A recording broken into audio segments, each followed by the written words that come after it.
Vous êtes-vous déjà demandé pourquoi une peur spécifique semble vous suivre tout au long de votre vie? Pas juste une anxiété générale, pas les choses logiques dont tout le monde a peur, mais cette peur irrationnelle, persistante, qui semble enserrer vos émotions dans une étreinte invisible, même lorsque vous essayez de l'ignorer. On pourrait croire qu'il s'agit simplement d'un défaut personnel, quelque chose de fortuit, un malheur que vous avez eu la malchance d'hériter. Mais la vérité, c'est que ce n'est jamais fortuit. L'esprit humain ne fonctionne pas par hasard. Sous tout ce que nous considérons comme logique, se cachent donc des schémas invisibles, des forces psychologiques, des programmes cachés encodés profondément dans l'inconscient. Et l'un des indices les plus puissants pour comprendre qui vous êtes, c'est votre plus grande peur. Lorsque vous examinez le cadre de la psychologie analytique, celui utilisé pour décoder les rêves, les archétypes et le moi caché, vous réalisez que la peur n'est pas seulement une réaction émotionnelle. C'est un message symbolique, un miroir, une porte vers quelque chose que votre esprit conscient ne veut pas affronter, mais dont il a désespérément besoin. Car la peur est le langage qu'utilise votre inconscient pour murmurer « Voici où tu es bloqué, voici ce que tu évites, et voici exactement l'endroit où commence ta croissance. » Il ne s'agit pas de superstition. Ce n'est pas de la divination. C'est une vérité psychologique. L'inconscient ne communique pas avec des mots. Il communique par des symboles, des schémas et des tensions émotionnelles. Votre peur ne cherche pas seulement à vous blesser, elle cherche à vous révéler. Et lorsque vous comprenez ce que votre peur la plus profonde indique réellement, vous ne vous regarderez plus jamais de la même manière. Dans cette exploration, nous allons décrypter la signification symbolique des peurs fondamentales les plus courantes. Pourquoi les ressentez-vous? D'où viennent-elles? Et surtout, qu'est-ce que votre âme vous demande de transformer à travers elles? Mais avant de commencer, un rappel. Il ne s'agit pas de vous étiqueter, ni de vous juger. Il s'agit de voir les schémas invisibles qui ont façonné votre vie depuis toujours et de réaliser que la peur n'a jamais été votre ennemi. C'était une invitation que vous avez ignorée. Maintenant, prenez une profonde inspiration, car lorsque vous entendrez ce que votre peur essaie de vous dire, il sera impossible de ne pas l'entendre. Quand la plupart des gens pensent à la peur, ils l'imaginent comme quelque chose d'externe, une menace, un danger, quelque chose à éviter, à fuir ou à vaincre. Mais la peur est rarement aussi simple. En réalité, la plupart des peurs qui dominent à votre vie ne viennent pas de l'extérieur. Elles ne viennent pas des araignées, des hauteurs ou des ruelles sombres. Elles viennent de l'intérieur, de l'architecture invisible de votre propre inconscient, de schémas formés bien avant que vous n'ayez les mots pour les décrire, d'histoires que votre système nerveux a commencé à écrire dès votre arrivée dans ce monde, peut-être même avant. En regardant plus profondément sous la surface des anxiétés quotidiennes, on commence à réaliser quelque chose de profond. Chaque personne porte en elle une peur fondamentale. Pas juste une phobie aléatoire, mais un schéma symbolique, une blessure psychique, une ombre qui influence subtilement la manière dont vous aimez, dont vous faites confiance, dont vous travaillez, dont vous naviguez dans le monde, et surtout, dont vous vous protégez. Et bien que cette peur semble vous retenir, la vérité est qu'elle vous montre exactement la porte que vous avez évitée. Car, bien que la peur soit inconfortable, elle n'est jamais dénuée de sens. Dans le cadre de la psychologie analytique, la peur agit comme un miroir.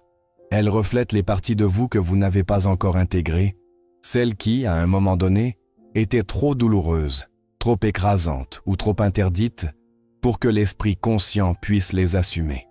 La psyché a donc fait ce qu'elle fait toujours. Elle vous a protégé. Elle a fragmenté, réprimé, enfoui, et à la place de la clarté, elle a laissé la peur. Mais la peur n'est pas une ennemie. C'est un guide.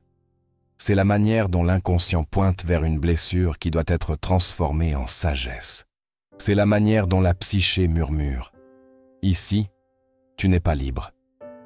Voici l'ombre que tu fuis.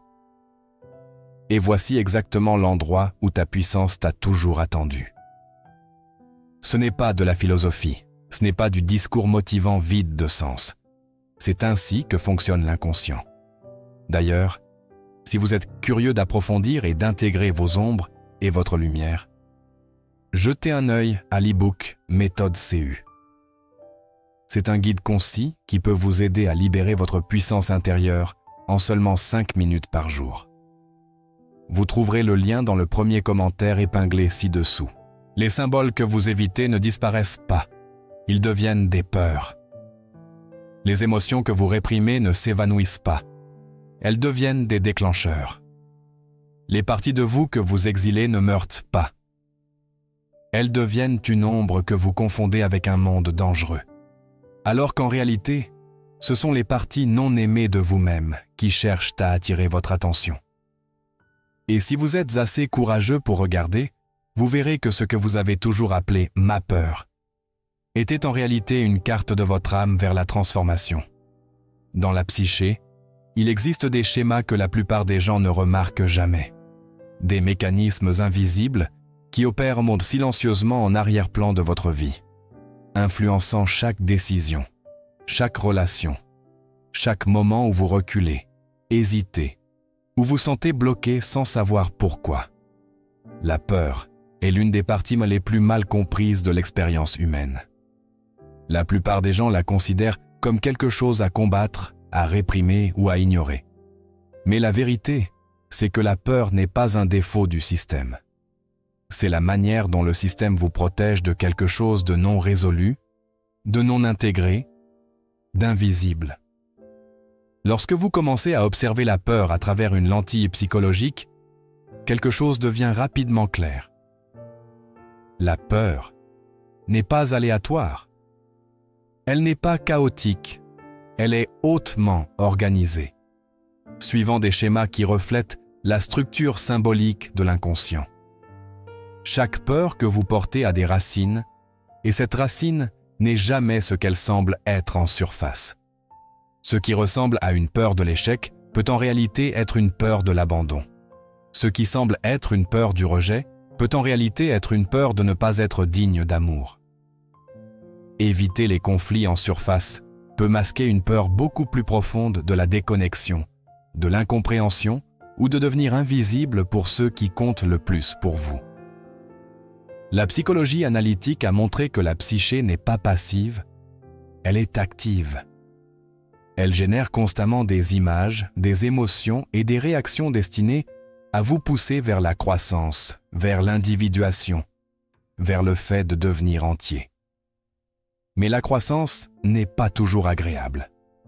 La psyché ne vous pousse pas vers le confort, elle vous pousse vers la vérité. Et cette vérité est souvent gardée par la peur. La peur devient le gardien entre la vie que vous menez et la vie que vous êtes réellement destiné à incarner. C'est pourquoi la peur surgit aux frontières du changement, aux portes de la transformation. Au moment précis où vous êtes sur le point de dépasser une ancienne identité ou d'affronter une partie de vous-même restée dans l'ombre. Vous pouvez fuir, engourdir, prétendre qu'elle n'est pas là, mais elle ne disparaîtra pas, car la psyché est patiente.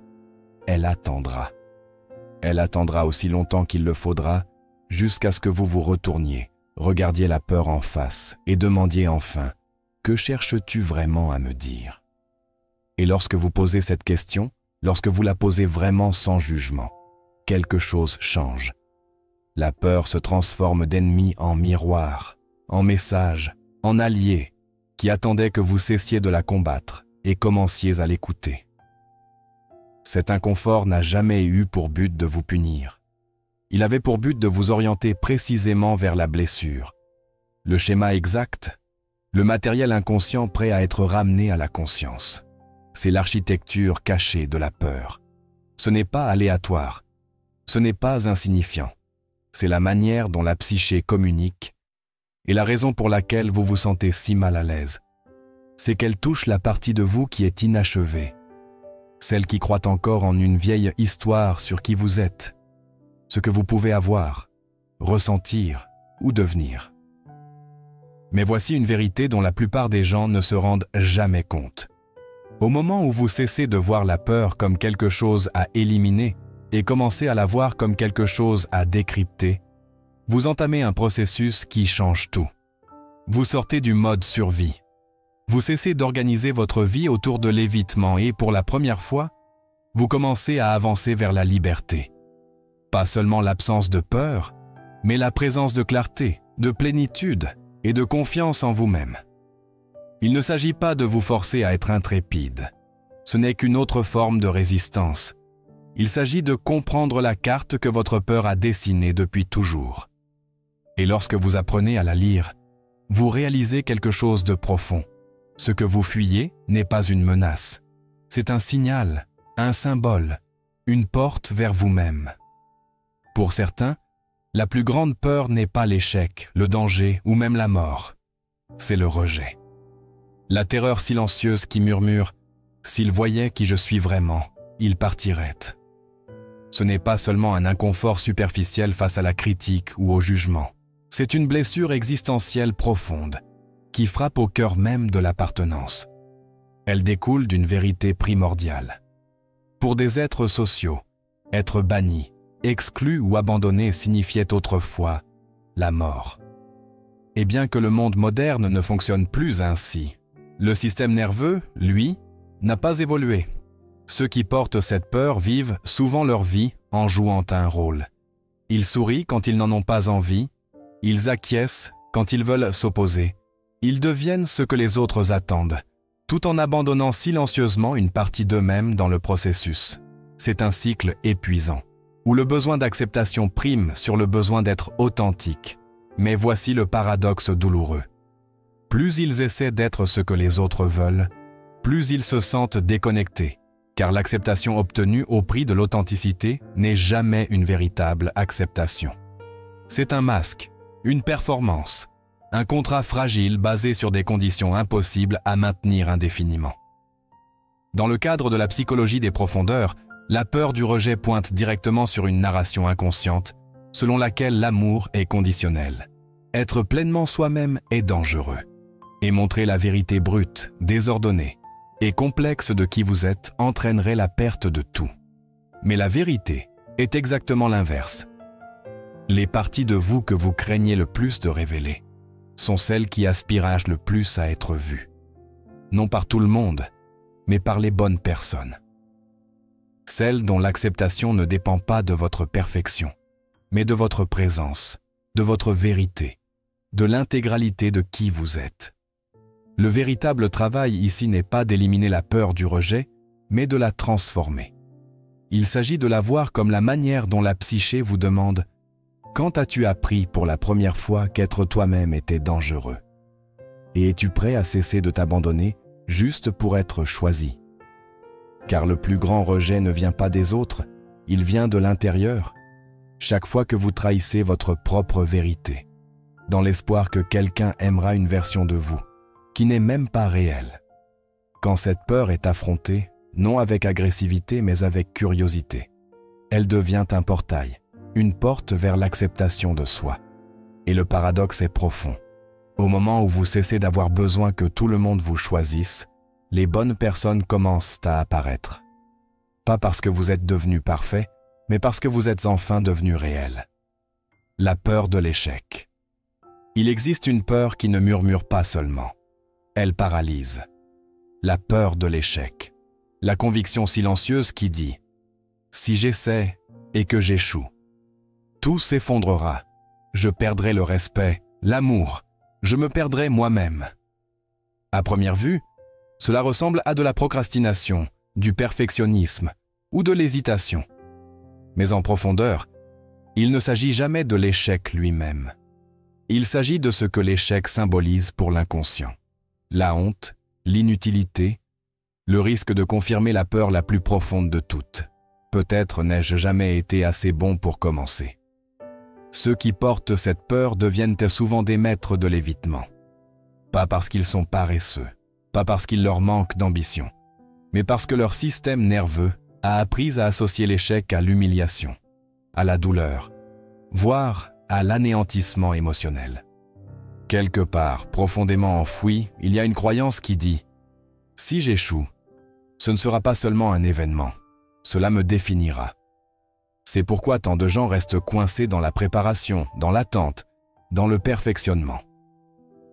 Pas parce qu'ils ne sont pas capables, mais parce que l'inconscient a créé un schéma de survie qui dit « Il est plus sûr de ne pas essayer que d'essayer et de prouver que tu n'es pas assez. » Mais voici la vérité cachée sous ce schéma, une vérité dont la plupart ne se rendent jamais compte. L'échec n'est pas une preuve d'inadéquation. C'est une initiation à la maîtrise. C'est une porte vers la croissance, l'expansion et la résilience. Chaque personne que vous avez admirée a échoué, pas une fois, pas deux fois, mais à maintes reprises. La différence est qu'ils ont cessé de considérer l'échec comme une identité. Ils ont commencé à le voir comme une information, un raffinement, une partie naturelle du processus de devenir. Et pourtant, comprendre cela intellectuellement ne résout pas toujours le problème, car ce n'est pas un problème logique, c'est une question émotionnelle, symbolique. L'inconscient ne fonctionne pas par la logique, il fonctionne par des schémas, des tensions et des codes émotionnels non résolus. C'est pourquoi tant de gens restent piégés dans ce cycle pendant des années, voire des décennies, sachant qu'ils pourraient s'offrir plus, vivre plus, exprimer plus, mais se sentant incapables d'avancer. Et c'est exactement là que commence la véritable transformation. Au moment où vous cessez de combattre votre peur de l'échec, au moment où vous cessez de la traiter comme une ennemie et commencez à la reconnaître pour ce qu'elle est vraiment. Un message de votre inconscient vous demandant de vous reconnecter avec la partie de vous-même que vous avez exilée. Personne ne nous a jamais appris comment faire cela. Personne ne nous a montré comment écouter le langage de la psyché, comment décoder la tension entre ce que nous voulons consciemment et ce à quoi notre inconscient s'oppose silencieusement depuis des années. Commencez par de petits pas. Commencez de l'intérieur, car la liberté que vous cherchez a toujours été là, à vous attendre. Et voici le paradoxe. Au moment où vous cessez d'organiser votre vie autour de l'évitement de l'échec, c'est là que votre vie commence réellement. Pas parce que vous avez éliminé la peur, mais parce que vous avez enfin cessé de la laisser décider de qui vous pouvez devenir. La peur de l'abandon. Il existe une peur qui ne crie pas. Elle ne se manifeste pas toujours par la panique ou une résistance bruyante. Parfois, elle apparaît silencieusement en arrière-plan de votre vie, comme une tension constante dans les relations, une hyper-vigilance, une sensation de marcher sur des œufs, toujours en vous demandant « Et s'ils partaient ? Et si je n'étais pas assez fort pour les faire rester ?» La peur de l'abandon n'est pas une simple insécurité superficielle. C'est une empreinte, une blessure gravée si profondément dans l'inconscient qu'elle devient une lentille à travers laquelle chaque interaction est filtrée. Elle commence souvent tôt dans la vie, parfois de manière évidente, comme la perte d'un parent ou d'un soignant, mais souvent de manière plus subtile, à travers une absence émotionnelle, des incohérences, des moments où le système nerveux d'un enfant apprend que l'amour est imprévisible, peu fiable, dangereux. Ce schéma ne disparaît pas avec l'âge. Il mûrit, s'entrelace dans la manière dont quelqu'un aime, s'attache, se comporte. Les personnes qui portent cette peur oscillent souvent entre deux extrêmes. Soit elles deviennent excessivement attentives aux autres, attentionnées, complaisantes, faisant tout ce qu'il faut pour être choisies, nécessaires, indispensables. Soit elles se retirent de manière préventive, gardant leur cœur derrière une vitre, se convainquant qu'il est plus sûr de ne dépendre de personne, car tout le monde finit par partir. Mais voici l'ironie cruelle. En essayant de se protéger de l'abandon, elles s'abandonnent souvent elles-mêmes en premier. Elles se déconnectent de leurs besoins, de leur voix, de leurs désirs, croyant que si elles sont assez faciles, assez gentilles, assez désintéressées, elles ne seront pas laissées pour compte. Pourtant, plus elles jouent un rôle par amour, plus cela semble vide, car l'amour qu'il faut gagner en s'abandonnant soi-même n'est pas de l'amour, c'est de la survie. Dans la perspective de la psychologie des profondeurs, la peur de l'abandon est plus qu'une blessure émotionnelle. C'est une confrontation symbolique avec l'archétype de la séparation, la peur existentielle d'être déconnecté, non seulement des autres, mais aussi de soi-même. Elle reflète une croyance inconsciente qui dit « Je ne suis digne que si je suis utile, si je suis parfait, si je ne deviens jamais un fardeau. » Mais la vérité est à la fois douloureuse et libératrice. L'amour que vous essayez de gagner des autres ne peut pas guérir l'amour que vous vous êtes refusé. C'est là le travail. Non pas convaincre les autres de rester, non pas prouver votre valeur, mais devenir une personne qui ne s'abandonne plus, qui ne troque plus l'authenticité contre l'attachement, qui ne fait plus taire ses propres besoins juste pour maintenir la proximité avec quelqu'un d'autre. Et lorsque cette peur est réalisée, lorsqu'elle est rencontrée non pas avec honte mais avec curiosité, elle commence à s'adoucir. Vous réalisez que la personne que vous craignez le plus de perdre n'a jamais vraiment été là. C'était toujours les parties de vous-même que vous laissiez derrière dans la quête d'être aimé. Et voici le paradoxe. Au moment où vous cessez de courir après les gens pour qu'ils restent, vous devenez magnétique pour ceux qui peuvent vraiment vous rencontrer. Pas parce que vous êtes devenu ce qu'ils voulaient, mais parce que vous êtes enfin devenu qui vous êtes. La peur de perdre le contrôle. Il existe une peur qui ne ressemble pas toujours à de la peur. Elle se cache souvent sous la forme d'une hyper-productivité, d'une planification excessive, d'une rigidité ou d'un besoin constant de gérer, réparer et contrôler tout et tous autour de soi.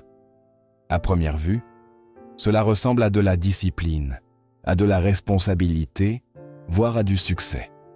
Mais en dessous, il y a quelque chose de beaucoup plus lourd, une terreur profonde et incessante qui dit « Si je lâche prise, tout s'effondrera ». Ce n'est pas seulement une peur du chaos, c'est une peur de la vulnérabilité, une peur de s'abandonner, une peur de l'inconnu.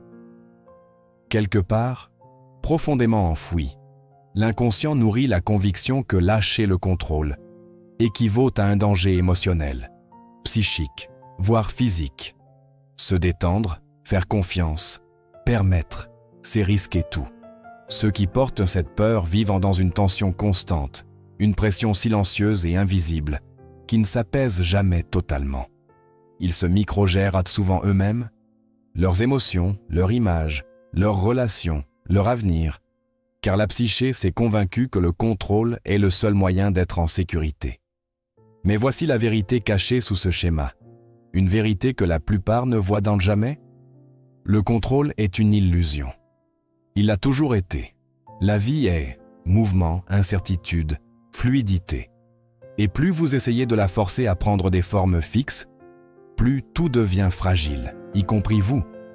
Dans la perspective de la psychologie des profondeurs, la peur de perdre le contrôle est une réaction de la psyché au chaos. Pas le chaos externe, mais la fragmentation interne. Quelque part en chemin, une partie de vous a appris que les émotions sont écrasantes, imprévisibles, voire dangereuses.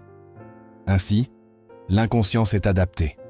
Il a construit des murs, des règles, des systèmes de perfectionnisme, de surpensée et d'attente rigide. Pas pour prospérer, mais pour survivre. Mais la survie n'est pas la vie. La survie, c'est exister dans un état de contraction, où chaque pas semble lourd, où la paix est conditionnelle, où le repos semble risqué. Le travail ici n'est pas d'abandonner toute structure. Il s'agit d'abandonner la croyance que le contrôle crée la sécurité. Cela n'a jamais été le cas. Le système nerveux n'a jamais été conçu pour vivre en alerte constante et la psyché n'a jamais été conçue pour s'épanouir sous le poids de la perfection. Lorsque cette peur est enfin réalisée, quelque chose de profond commence à se produire. Vous réalisez que ce dont vous aviez le plus peur de lâcher prise est précisément ce qui vous étouffe. Et la véritable puissance ne vient pas de contrôler la vie, mais de la rencontrer pleinement, honnêtement, sans résistance. S'abandonner ne signifie pas être passif, ni se rendre. Cela signifie se libérer de l'illusion que vous pouvez contrôler les résultats, les gens ou l'avenir, et revenir à ce que vous pouvez contrôler. Votre présence, vos choix, vos réactions et votre relation avec vous-même. Et voici le paradoxe. Au moment où vous cessez d'essayer de contrôler la vie, c'est là que la vie commence à couler. Pas parce qu'elle devient parfaite, mais parce que vous cessez de confondre la sécurité avec la certitude et commencez à découvrir que la véritable sécurité a toujours été en vous. La peur de la solitude. Il existe une peur qui ne crie pas toujours. Elle murmure, un écho subtil mais constant en arrière-plan de l'esprit, qui dit « Et si je me retrouvais seul ?» Ce n'est pas juste un inconfort superficiel face à la solitude. C'est une peur existentielle profonde, enracinée dans quelque chose de bien plus grand que la simple absence de compagnie. C'est la peur que, sans connexion, sans quelqu'un pour témoigner de votre vie, votre existence perd en quelque sorte son sens. Cette peur commence souvent si tôt que la plupart des gens ne réalisent même pas à quel point elle influence leur choix. Elle est tissée dans la manière dont ils aiment, dont ils restent dans des relations qui ne leur servent plus, dont ils compromettent leurs limites ou dont ils courent après l'acceptation de personnes incapables d'offrir une véritable présence. Pour l'inconscient, être seul n'est pas seulement inconfortable. Cela symbolise l'abandon, l'insignifiance, voire l'anéantissement émotionnel. Cela murmure que, s'il n'y a personne, peut-être que vous ne comptez pas du tout. Mais voici le paradoxe brutal. Dans leur quête désespérée d'éviter la solitude, les gens s'abandonnent souvent eux-mêmes. Ils restent là où ils n'ont pas leur place, font taire leurs besoins, deviennent ce qu'ils ne sont pas, juste pour garder quelqu'un, n'importe qui, près d'eux. Et pourtant, même entourés de gens, ce sentiment de vide persiste. Car la véritable solitude n'est pas l'absence des autres, c'est l'absence de soi dans sa propre vie. Dans la perspective de la psychologie des profondeurs, la peur de la solitude ne concerne pas seulement l'isolement social. Elle reflète une déconnexion plus profonde, une séparation d'avec soi-même, du monde intérieur, de la capacité à être avec ses propres émotions, à être témoin de ses propres pensées sans juger, et à ressentir sa propre présence comme suffisante. L'inconscient projette cette tension non résolue vers l'extérieur, convainquant l'esprit conscient que la sécurité vient de l'interaction constante, de la validation externe, de la proximité avec les autres. Mais la vérité, c'est qu'aucune quantité de compagnie extérieure ne peut combler le vide laissé par l'abandon de soi. Et c'est là que réside la transformation, l'antidote à la peur de la solitude. Ce ne sont pas les autres. C'est devenir une personne dont vous ne voulez plus fuir. C'est apprendre à se tourner vers l'intérieur sans s'effondrer, à rester dans le silence sans étouffer, à rencontrer vos propres yeux dans le miroir sans détourner le regard. Lorsque cette peur est amenée à la conscience, quelque chose commence à changer. Vous réalisez que la solitude que vous fuyiez n'était pas un ennemi extérieur. C'était un espace en vous, attendant patiemment, silencieusement, votre retour à la maison. Et ce paradoxe est magnifique. Au moment où vous vous sentez à l'aise dans votre propre présence, vous cessez d'accepter un amour à moitié, des miettes d'attention, des relations qui vous obligent à vous réduire. Car soudain, la solitude cesse d'être terrifiante. Elle devient sacrée, paisible, puissante. Et de là commence la véritable connexion. Pas parce que vous avez besoin de quelqu'un pour vous compléter, mais parce que vous rencontrez enfin les autres en tant que quelqu'un qui est déjà entier. Vous avez passé toute votre vie à croire que la peur était quelque chose à éviter, à combattre, à faire taire. Mais et si elle n'avait jamais été une ennemie? Et si ce que vous fuyiez était en réalité la porte que vous étiez censé franchir depuis toujours? Les schémas, la résistance, la tension qui vivait silencieusement dans votre esprit pendant des années. Rien de tout cela n'était fortuit. Rien de tout cela n'était cassé. C'était le langage de l'inconscient, la manière dont la psyché murmure encore et encore. Regarde ici, fais attention, c'est l'endroit où tu n'es pas encore libre. Chaque peur porte un miroir, pas du monde, pas du danger, mais de vous-même, des parties que vous avez exilées, des émotions que vous avez réprimées, des vérités que vous avez appris à éviter parce qu'elles semblaient trop lourdes, trop écrasantes ou trop douloureuses à porter. Mais voici une vérité que personne ne vous a jamais dite. Votre peur a toujours été votre guide. Un guide douloureux, oui, parfois implacable, mais un guide tout de même. Un guide qui n'a jamais cherché à vous détruire, mais seulement à vous éveiller, à vous rappeler, à vous ramener aux parties de vous-même que vous avez abandonnées en chemin. Car la croissance ne consiste pas à éliminer la peur. Il s'agit de la comprendre, de l'écouter, de la décoder et d'apprendre à la transformer en clarté, en paix et en présence qui attendait toujours en dessous. Et le paradoxe est profond. Au moment où vous cessez de fuir, au moment où vous cessez d'organiser votre vie autour de l'évitement, c'est là que votre vie commence à s'ouvrir. Pas parce que la peur disparaît, mais parce qu'elle cesse enfin de décider de qui vous pouvez devenir. Alors maintenant, la question n'est plus « Comment me débarrasser de la peur ?» La question est « Suis-je prêt à enfin comprendre ce qu'elle essaie de me dire depuis toujours ?» Car une fois que vous l'entendez, une fois que vous écoutez vraiment, il est impossible de ne pas l'entendre.